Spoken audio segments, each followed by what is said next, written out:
Good afternoon, and thank you for joining me today in our first of a series of how to use the Book of Common Prayer to pray in your individual life, in your family life. I'm really excited that you all have taken the time out of your day to join me for this brief half hour or so to look at what a great gift this book actually is and was, and how radical it was at its beginning. But before we jump in that regard, let's say a quick moment of prayer. The Lord be with you, and also with you. Let us pray. Holy, gracious, loving God, thank you for giving us instruments to commune with you, to relate with you, a way of being in relationship with you, of praying that spans not just generations, but centuries and parts of that millennia. Thank you for our tradition in the Episcopal Church and the great gift that is our Book of Common Prayer. Thank you for giving it to us as an instrument of your grace, by which we may become instruments of grace as well. We pray this in the mystery of God, the love of the Son, and the flow of the Spirit. Amen. All right, I will take it to a gallery view for a second because I'm going to ask you all a question and I want to hear some answers. My question is, somebody raise your hand and gently, not all at once now, call out, what are some of the most disruptive technologies that either are in our current society today, culture today, in the last decade, or maybe even in your lifetime? What things have come about that have really upended our world? Who's got some examples? Smartphones. Yeah. So Mari, you said the smartphones, exactly. Yeah. How little these things actually look like what we used to call a phone even 10 years ago. And so much more they do. Smartphone, other ones, Marguerite? The internet itself. Exactly. Being able to talk instantly to somebody in South Africa or on the other side of the world from where you are. Yep. Right. Yep. Absolutely. Other disruptive technologies. The computer. I mean, yeah, I mean, the computer, and again, yeah, definitely. I mean, that is relatively recent for our lives, just the ability not to even use a typewriter. Thank God. Bigger ones. What's that, Tim? I was thinking in terms of applications, Facebook, Twitter, all the social media feeds that can be used for disinformation, for all kinds of purposes. Mm-hmm. Yeah, so not just the internet, not just cell phone, but these platforms and these virtual worlds that we now gather in, for good and for, well, I mean, nothing is either good or bad, but thinking makes it so. But I'm just grateful that I'm not a middle schooler in the age of Instagram. It seems it's a little crazy. Bigger CNN. ones. I'm sorry? CNN. Sorry, Elizabeth, looks like, go ahead. Can you hear me? CNN. You were going in and out a little bit, yeah. Oh, sorry. Big news channels like CNN that report a lot of world news. I think we have more access to information, whether it's accurate information. Yeah. We don't know. It seems like it's much more subjective information. Yeah, because a more recent one on that is not simply the fact that we have news sources, but we have such cable niche news sources, and how that has really begun to polarize us. Television itself, think about how that has revolutionized our society. Do you know that it was just 100 years ago that the first intercontinental drive happened from I think DC to San Francisco, and it took like a whole army battalion with tanks and vehicles, and some of the people who did it said it was worse than being at war.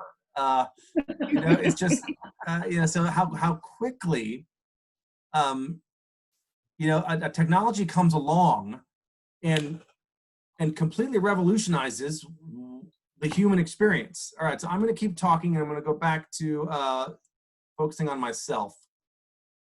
All right, so believe it or not, the Book of Common Prayer was one of the most disruptive technologies of its day and age. It was just as profound and revolutionary, and people were loving it and people were angry over it, just like, and you know what, actually, this is a good example that we talked about. You know, initially there was the internet that revolutionized the human experience, but then it was the aspect of the cell phone that really brought that internet to every aspect of our lives. Because now, you know, while we had the internet before, you had to go sit down on your computer and engage with it. Now we have that access to it all the time through these devices.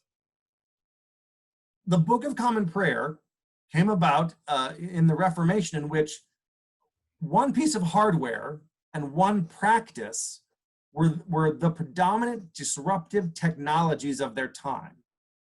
The first disruptive technology was the printing press. Before the printing press, you had to be incredibly wealthy to own a book, because they all were copied by hand. You also had to be incredibly wealthy to be educated to read. You know, for most of Christianity, the majority of Christians did not know how to read in any language, which is why, you know, there's such a beautiful history of pictures and paintings and icons in churches, because, you know, the everyday person who went to church experienced the story of God through the visual world around them, not the written word. But the printing press comes along, as well as advancements, believe it or not, you know, with the industrial society, which comes later, but with an evolving society, that you begin to have a rising middle class. And so you have more people learning how to read, and the capacity for books to be mass printed, you know, and mass printed back in the day was, you know, the Gutenberg Bible was, I think, printed 60 times. Although, you know, it very quickly ramped up to, you know, the ability to make pamphlets in the hundreds and thousands. So you have the ability to create a book, and I already mentioned a little bit, and the other sort of disruptive technology was, and this book was written in the language for everyone to have access to it. Before this time, you know, religious scripts, books, writings would have been in Latin. Or, think of those of us who grew up in the Catholic Church, you know, think about going to the Latin Mass. I didn't grow up Catholic, but you know, my father has told me stories of the Latin Mass. And then, so what you have is what used to be, what used to belong to a privileged few, and that privileged few had the ability to control its message and how it was engaged. They held all the power. And so what happens with the printing press is, and the modern language, is that you give the power to the people, if you will. For the first time, average Christians, and maybe not everybody, because again, not everyone knew how to read, but a larger group of people had access to the prayers that were solely the responsibility of the religious elite, and those who spoke the language. So let me get to that in just a second, because what ultimately happens is it's not just language that is printed down and resourced, but the interpretations of those actions. But I'm ahead of myself. So let me talk for a second about the history of the Book of Common Prayer. Before the Book of Common Prayer, and before, you know, the English Reformation and the religious Reformation, back when there was simply, you know, Roman Christianity in Europe and in the East, there was Orthodox Christianity, but in Europe and England, there was just it wasn't the Catholic Church, really, it was just the church. And throughout England, there were several different rites. People sort of held on to the way things were done closest to them. However, there were geographical regions that had more influence. And one of them was Salisbury in England. And Salisbury in England had what is called the Sarum Rite. And the Sarum Rite was how things were done in the cathedral in Salisbury. And so therefore it was, because that was the big cathedral, the clergy and the priests around there became familiar with those, and that was what was sort of commonly done throughout most of England. Quick side note, a friend of mine was a priest at Salisbury Cathedral for 3 or 4 years. And once a year, he said they would pull out this thing called a monstrance. And a monstrance is like a big sundial on a pedestal with a small place in the middle to put a consecrated host. It's what a very Catholics will sometimes do what's called veneration of the Holy Sacrament. So they bless the host and they put in this thing called a monstrance, and it sits in the sanctuary, and you adore the presence of Christ in the sacrament. It's not normally done by Episcopal or Anglican cathedrals. And so when I asked my friend about that, he said, well, I mean, we only pull it out once a year, but we've been doing it for over 1,000 years. Because Salisbury Cathedral was around before the English Reformation. So what you had was, in the Sarum Rite, you had different books, again, all handwritten, all copied mostly by monks, that had different aspects of what you and I understand today to be core aspects of the Book of Common Prayer. The Missal held the services for the Eucharist. The Breviary, another book, the Breviary, held the services for the daily offices: morning, noonday prayer, evening prayer, nighttime prayer. There was the Manual, which held the services for baptism, marriage, and burial.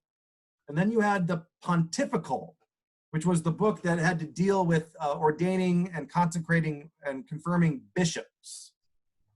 And there was probably another smattering of here, there, everywhere, but not only was there not really a common rite, even with the common rite, there were several different sources you needed to have. So then, Henry VIII shows up, separates himself from the Catholic Church, because the ethos of the Reformation started by Martin Luther is happening over in the mainland of Europe. And Edward doesn't really do much. He separates from from the Catholic Church, but he keeps it almost par for what it was. But near the end of Henry VIII's reign, Thomas Cranmer, who was an Anglican, actually I can't remember if he was a bishop or not, but Cranmer begins to write and build a Book of Common Prayer. And he begins to put together something.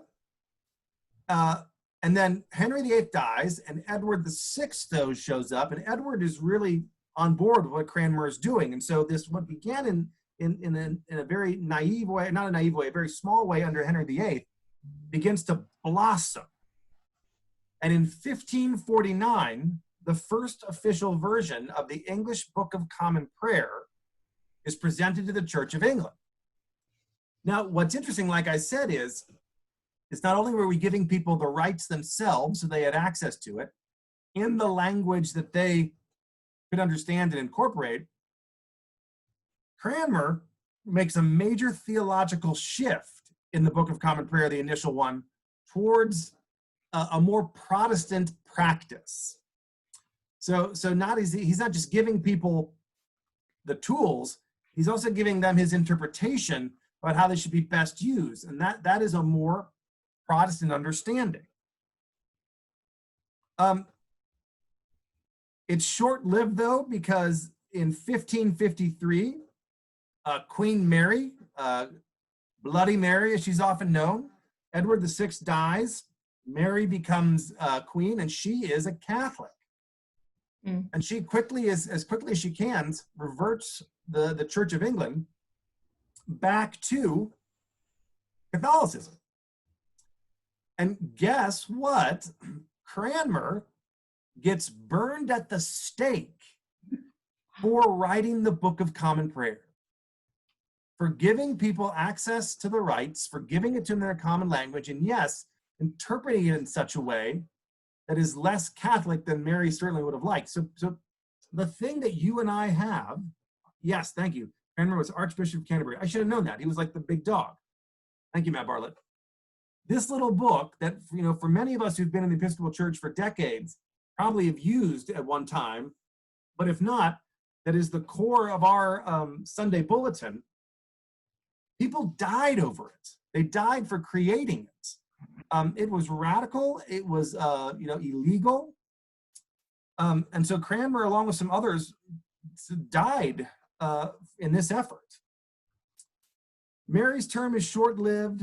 Queen Elizabeth shows up. She's the one who really, organized and began to really gather the English churches as you and I sort of know now. And things begin to stabilize. And even Elizabeth liked to hold a tension between the Catholic side of the church and the Protestant side of the church. He called it the via media.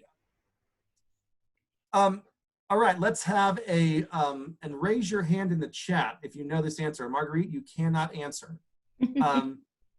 Who can tell me what the current what year was the current authorized version of the Book of Common Prayer in England authorized?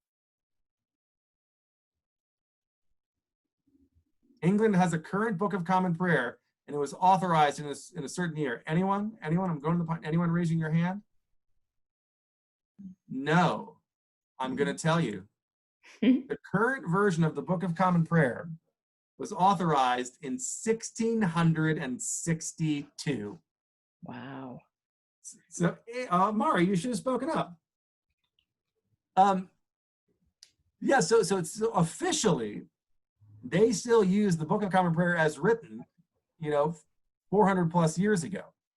They have, like we do as well, some supplemental materials. In fact, I think one's called Common Worship, and that is predominantly the book that's used today in most English churches. But their authorized version is still, from 100 years after the church began, but it's from hundreds of years ago. Okay, so we're going to turn our attention a little bit to the American Episcopal Book of Common Prayer. Hopefully you've got your little copy here. This one was given to me again when I was confirmed Episcopalian at a summer camp I grew up at, and I love that I still get some good use out of it. So the first official version of the American Book of Common Prayer happened, in 1789, and relied very heavily on the Book of Common Prayer from 1662 and liturgies from the Scottish Church. Why, I ask you? I'll tell you. Why would America need its own Book of Common Prayer in 1789? Because, 13-ish years later, they fought a war to separate themselves from England and become their own country. And in fact, one of the difficult things about the Anglican Church in America initially is that in the English Book of Common Prayers, it's quite clear that the king or the queen is the head of the church. And so how do you, pledge an oath in your Sunday service to the king or the queen when you've just won a rebellion, winning your independence from them? And so there was a real question as to how the American church would last and survive the schism between America and England. And lo and behold, Marguerite, is it Samuel Seabury? Was he our first American bishop? Great, okay, thank you. Samuel Seabury becomes the first bishop in the Church of America because he went to the Scottish Church, which had apostolic succession from the Church of England, and was ordained a bishop through Scotland. Hence why we have this Anglican tradition and history and connection, but also a connection to the Scottish Church, because without them, we would have not had bishops of our own. And so our first Book of Common Prayer, again, was a heavily relying on 1662. And then as sort of a shout out to the Scottish, we had their liturgy as well. There were small revisions of the Book of Common Prayer in 1892 And then again, for you stalwarts of the Episcopal Church, again in 1928. Anybody here grow up using the 1928 prayer book? I see some hands. Oh, yeah, yeah. Yeah, and so, so 1928 was the bulk of what you and I know as the experience of the Episcopal Church up until our current version, which is the Book of Common Prayer 1979. However, the Book of Common Prayer in 1979 was a major revision in terms of revisions. It put at our center of our theology, at least it put ideologically at the center of our theology, baptism. Baptism before 1979 and in the days of 1928 could be a private service. It could happen in a small chapel, on a side chapel. It was sort of an afterthought, and priests would just kind of do it whenever.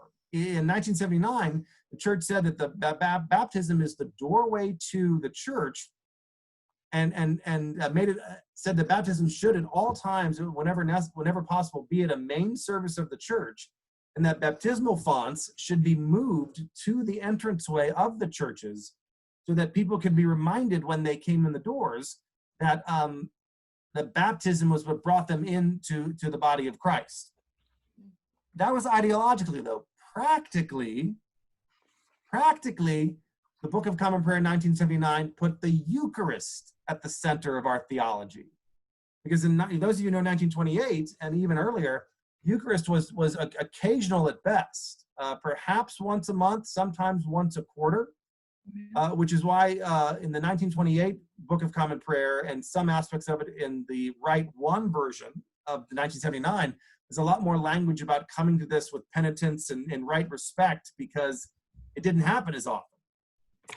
But what 1979 does is it does put Eucharist at the center of our practice, and it does include a large portion, if not all, of the previous language from 1928, Rite 1, but then provides also Rite 2, which is it is trying to meet people with the language that they speak, so that it can be more familiar and engaging with their everyday lives. So Rite 2 is considered more contemporary.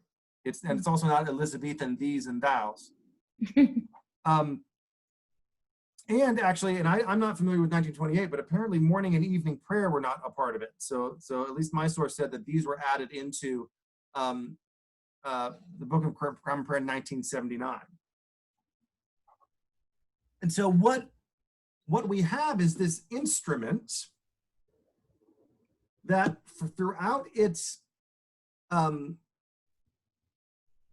throughout the history of what it means to be an Anglican or an Episcopal, we've had this instrument that has been able to be the unifying aspect of who we are as a denomination. Queen Elizabeth said it, back in her day. She says she does not care what men believe in their hearts, but how they practice their worship and faith. So I'm butchering that a little bit. But what's so interesting about the Episcopal Church is we're one of the only churches that has no dogmatic statement, no finite statement of belief that says you have to believe these things in order to be an Episcopalian. The closest we get to that is the Nicene Creed. What we say as Episcopalians is, if you want to become one of us, worship with us. The way we pray shapes our belief, and the way we believe shapes our prayer. So this has been an incredible tool in unifying us. Now, though, I will say this, I think in some ways we've also begun to idolize this book and say that, oh, wow, if it isn't straight out of the Book of Common Prayer, then it isn't what it means to be Episcopalian. And I would say that's not true either. We have to remember that at the core, at the genesis of what it means to be an Episcopalian is to actually ride the wave and engage disruptive technology and the language of the people to, as fruitfully as possible, empower people in their own lives of faith, that they too may know the love and grace is known in Jesus Christ. And you'll get some other theologians will say to you that what defines us is not so much the words on the paper, but the ordo, which it's Latin not so much for the word ordo, but order, but it's Latin for the flow, the rhythm, the journey. And so while there are other aspects of the Anglican Church. There's the Canadian Anglican Church, there's America, there's the African version. We all have our different books of common prayer, but what unites us is the order, the flow in which we gather together for prayer. Which is one of the blessings and one of the curses of the Episcopal Church, because as Robin Williams said, the great thing about being Episcopalian is that whatever you believe, you can find at least one Episcopalian who believes the exact same thing. We've got wackadoo liberal to wackadoo conservative all under one big tent. But what binds us is the way we practice our faith, both in our churches, but then hopefully also in the way we live it out in our everyday lives. So I'm excited to re-engage with you all again. How do we best take this dynamic and revolutionary resource and engage with it in our everyday lives so that we open ourselves up more purposefully to that grace that is ever present with us? As much as I do love the Book of Common Prayer in 1979, what happened was, and I think maybe when they wrote it, they didn't think this would happen. They just assumed that people would continue with morning prayer on their own. But by elevating Eucharist to such a high level, the practices of reading morning prayer, because in 1928, most Sundays were done by lay people in the community leading morning prayer. There was actually built into the system itself a high level of lay leadership. And in fact, there wasn't enough priests back then to even have Eucharist every week. That came along with the baby boomer generation. So we have been gathering on Sunday mornings using morning prayer out of the Book of Common Prayer. And what we'll talk about next week is how do we use this book in our daily lives. So more about that next week. I want to leave you with a fun fact, and then we'll go back to speaker view or gallery view and see if there's any questions. And I just found this one out preparing for this class.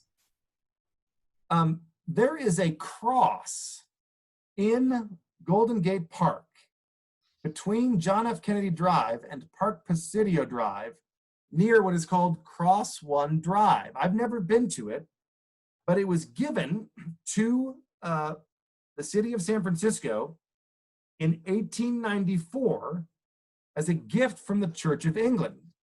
And it marks the first spot that the Book of Common Prayer was used in California by Sir Francis Drake's chaplain on June 24th, 1579. Wow. Who knew, And so it's called the Prayer Book Cross. You can Google it, and it's in the Golden Gate Park. It's just off the beaten path a little bit, but that is the spot where the Book of Common Prayer was used in California. Initially, I thought it was America, but that's in California. So we'll have to take a field trip someday together. All right, I'm going to go back to gallery view. And in order to keep this on some level of organization, if you have a question or a comment, please go to your participant box and raise your hand. If you don't know how to do that, you can go to your reaction tab on the bottom and you can do a thumbs up, and I'll call on you as well. Any questions or clarifications? Pam, that is your actual hand, not your virtual hand. I will call on you if you want. Raise your hand. Pam, will you unmute yourself? David Gibson, I'll get to you in just a second. Pam Bledsoe. How's that? Am I unmuted? We can hear you. What is your question? No question. I have a comment. Bob and I lived in Kailua Kona, Hawaii for a year. And when we were there, I was part of an EFM group. And when we left to come back to the mainland, my EFM group gave me a Book of Common Prayer, and it has writings from everyone in the group on it. It is one of my most cherished possessions. And when I grew up Roman Catholic, very Roman Catholic. My grandmother was a convert, and the story is converts are much more than normal. We had a statue of the Virgin Mary in our front room that was about 4 feet tall. So very Roman Catholic. And when I told her that I became an Episcopalian to marry Bob, we wanted to get married, and it was a big issue in the Roman Catholic Church because he had been married before. So he said, come, let's find an Episcopal church.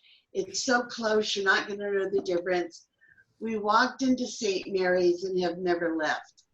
But I was also received into the Episcopal Church by Bishop Sling, and he gave me another Book of Common Prayer.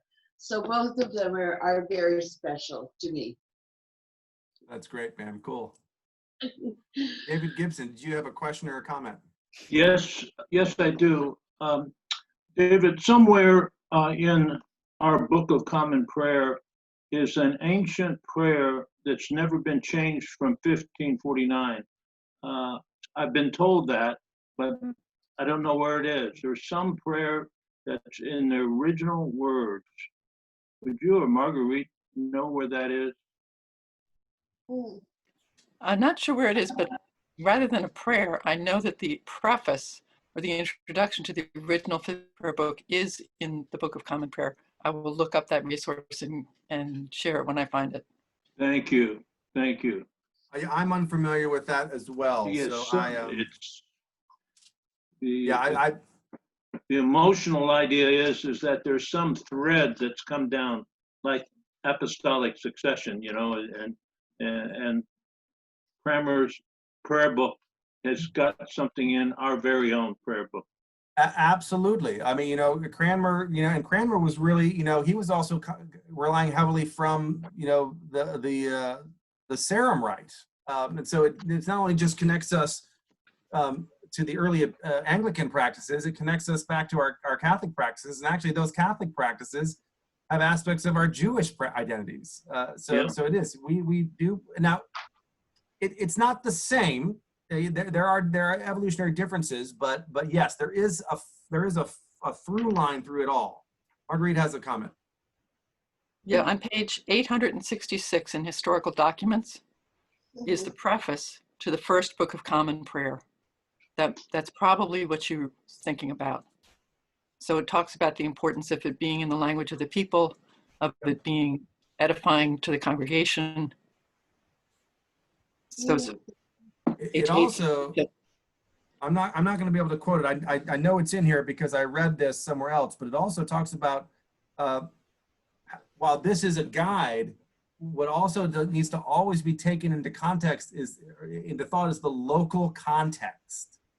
It never was really meant to be a one size fits all. This wasn't supposed to be the Big Mac, if you will, or the quarter pounder where you go to a McDonald's and you get the same burger everywhere. It was a tool to help local contexts begin somewhere, but then also make it their own as necessary to fulfill the gospel. Other questions? Oh, Tim Smith has got his hand up. Let's see it. And then Patricia. You will have to unmute yourself, though, Tim. A virtual hand up. And that is that the current Book of Common Prayer is at some point in the near future will be itself revised to reflect additional changes. Isn't that right, in terms of when the General Convention meets again? I believe that was one item on their agenda, was what was a revision in the 1979 Book of Common Prayer. So the last General Convention actually held off any full revision of the official Book of Common Prayer. There was talk about that happening soon. What they've done really is to say we're not going to move towards a new construct, but what we are doing is encouraging local experimentation and continued local discovery. I think there was an understanding that there's still we're still a hotbed on some issues, and we won't be able to come together with one specific version. But like we have done since the Book of Common Prayer in 1979, we keep having these authorized versions of supplemental sources. So they have full level of authority, like enriching our worship, which is where we get some of our additional prayers and Eucharistic prayers. And so what's happened is that there's an encouragement to continue exploring on a local context and then returning those conversations to the larger church with potentially at some point here's what I would say. While 2 years ago they were talking about moving to an official new Book of Common Prayer sooner rather than later, now we're going to hold off, we're going to do some exploring, some praying, and wait until the Spirit kicks that up again. So for now, 1979 is our official version, but we're kind of going to do like what England's been doing for several centuries. Is it's going to be the official one, but there's going to be a lot of authorized ways to experiment and to engage in our local context. So maybe you've been wondering, we've been introducing different language, different prayers throughout the year, but everything we do for the most part at St. Mary's is fully authorized prayers and services and rites, R-I-T-E, from the National Church. So every now and then I get somebody who says, why are we doing this? Why are you making all these changes? And the true answer is, I'm just, as your rector, exposing you to the fullness of what it means to be Episcopalian. Patricia, you've got your virtual hand up. I do have my hand up. Let me just lower it. Okay. So could you repeat once more how Thomas Cranmer made the Book of Common Prayer less Catholic? How did that work again? So honestly, if you want a lot of detail on that, a quick place is just a Wikipedia Book of Common Prayer, and it'll give you some of those aspects. But for instance, and I'll say this too, how we celebrate the Eucharist, we tend to actually fall on the more Anglo-Catholic side of the spectrum of what has been traditionally called high church and low church. In California, actually, we have no concept of that. We are predominantly broad church, meaning we've sort of cherry-picked the best of both worlds, and they become a part of our service. Also, the Book of Common Prayer in 1979 moved us much more into the realm of high church than anyone had ever really known before. And so what used to be called high church right now just we call sort of normal church. Marguerite, do you have something to say? Very defined. Yeah, one of the things how it strikes me that the major change that Cranmer did was that before he put together the Book of Common Prayer, worship was a spectator sport. That you had the clergy who were leading the Eucharist, and maybe you would pay for the Mass that was said on your behalf, either when you were living or when you were dead.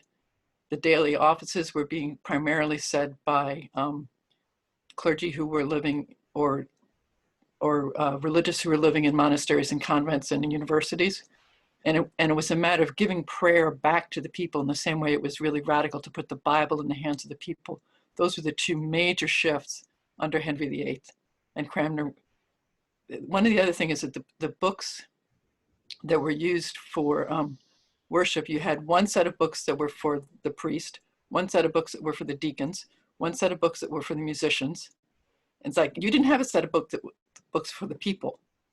So Cranmer combined all those different strands and put it in the hands of the people.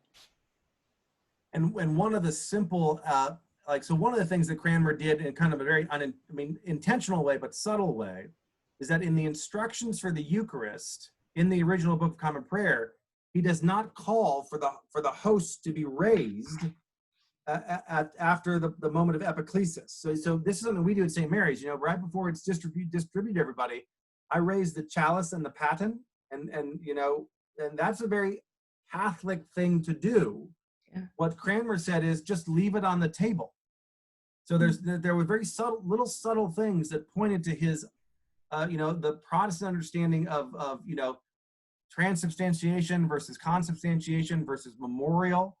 There's all these theological arguments going on too that were represented in practice. Pat, do you have a follow-up question? Oh, Um, yes. Yeah, did you have a follow-up? I do. I'm just wondering if he was working individually, or if he was part of other people, part of a Yeah. community that was thinking that. So we, you know, the concept of the individual that you and I know is so relatively new in terms of the human experience. Yes, and he was a part of a broader conversation with more people, and there were many conversations going on. So no one in this day and age ever acted, you know, alone, like you and I understand. I mean, in our world today, again, with social media, one person can have a ridiculous amount of influence on things. That was impossible in this day and age.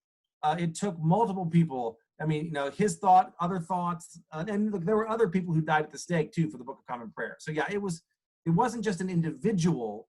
He was a part of a broader movement that the Church of England was trying to encapsulate all these movements and still remain one church. Also, you know, in the Great Reformation, mainland Europe was killing each other. They were literally killing each other over these things. And England was like, how do we try to not bring that violence here? And I mean, it did some. Mari, you have your hand up. Yes, hi.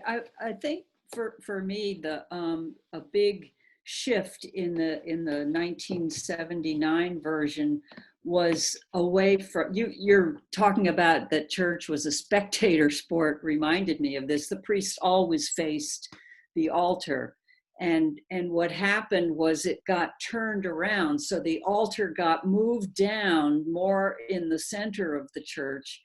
And then the people were invited in a way. So the priest then faces the people, the celebrant. And that was a radical shift, certainly when I was growing up.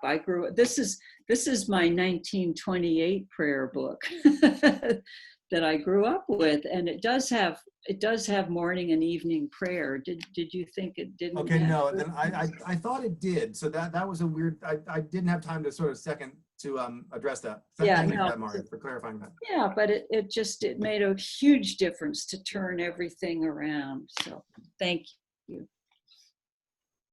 Marguerite, is your hand still up on purpose or just not lowered? Oh. Pam? Yes.